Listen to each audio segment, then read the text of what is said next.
Morgan Carroll, recent congressional District 6 candidate and outgoing state senator, announced on Tuesday that she will run for chair of the Colorado Democratic Party.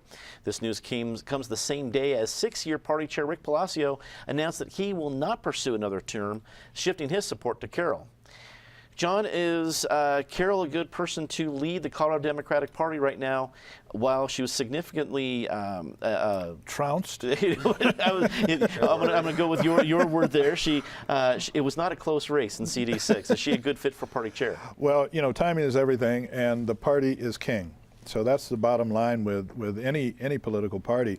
What I'm concerned about is, well, will they allow, as a result of the election, this past election, will they allow independents to vote for her relative to the Democratic chair in the state? I mean, that's a twisted kind of thought, but if they now have the right to go to the caucuses and act like they're in the party but not in the party, they could screw this up for Morgan Carroll. So I guess time will tell.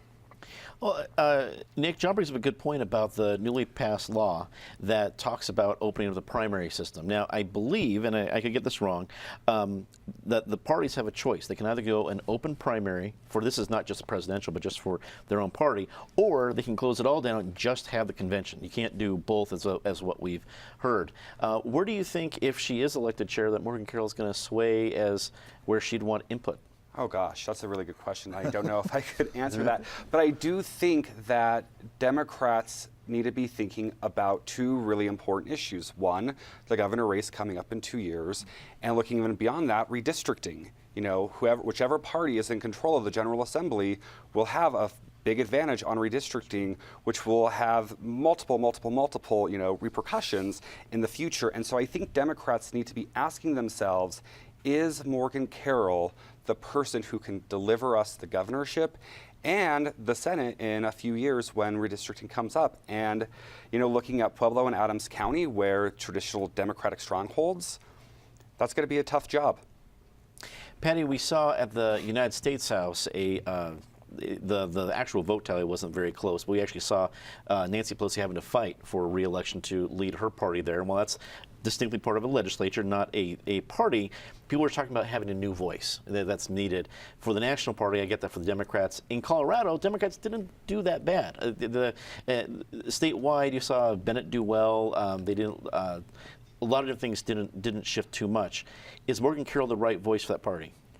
She could be, depending on if she wanted to have a big tent. It's interesting today, while we're filming this, you had four of the candidates for the National DNC chair are in town. Remember when Romer was the National DNC chair?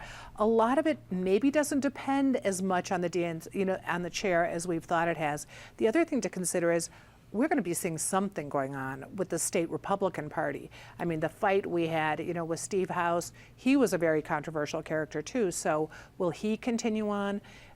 Morgan could do a good job, but she would really have to reach out and go beyond just the trial lawyer contingency, for example. Democrats are going to have a much bigger tent. David, in 2 years, I think we face I think every election is significant, but we could be looking, because every first-term president faces a midterm election that is not kind to his or her party. You have the Democrat and Republican majorities in the legislature aren't huge, and they can be overtaken one way or the other. So we're looking at 2 years being a big deal here in Colorado. Is Morgan Carroll the right leader? Is there another person who would be better to lead that party? I don't know the answer to the second. Morgan Carroll could be the right leader, and I think for exactly on the things that Patty talks about. She's respected within the party for good reason. She was in the state Senate leadership. Her family goes back to the late 1950s in the Democratic Party as winning elections. So she knows about that. But her own campaign sort of hit the problem with the Democratic Party right now. And part of the reason she lost is, are you going to try to run are Colorado Democrats just going to be a Denver, Boulder outpost of the San Francisco Pelosi Democrats and fight all those culture war issues and bring in a lot of money from the bi-coastal billionaire class like Tom Steyer and Michael Bloomberg? Or are you going to find a way to be a more inclusive party that can win outside of that area? The fact that Pueblo, one of the most Democratic places in the country for a long time is now trending Republican, tells you the state Democratic Party is doing something very, very wrong. I think Morgan Carroll has the ability to see that and fix it. Whether she would choose to, it's sort of, you want the voters or you want the money, and you may have to make a trade-off there. And if she could be a strong and great leader for the party, if she'll choose the voters over the billionaires.